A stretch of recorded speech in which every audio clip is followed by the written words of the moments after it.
firmasının sahibi Sayın Vafa Akbaslı'yı yılın en başarılı iş kadını ödülü almak üzere ne söylemek istersiniz? Öncelikle herkese salamlayıram. Bugün Azerbaycan dilinden açılacağım, öz dilimde. İki kardeş, iki bir milletli ve eminim ki herkes beni başa düşür.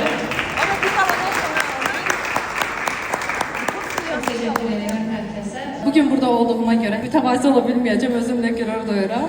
O kadar hanımlar güzel sözler, güzel ifadeler işlətdilər ki, mənə bir söz qalmadı.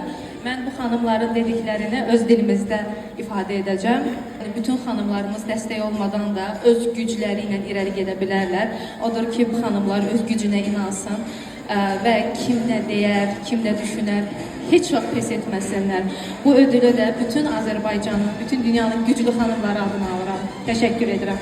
Biz teşekkür ediyoruz. Bir fotoğraf alalım, anı fotoğrafı biraz daha şöyle diyelim.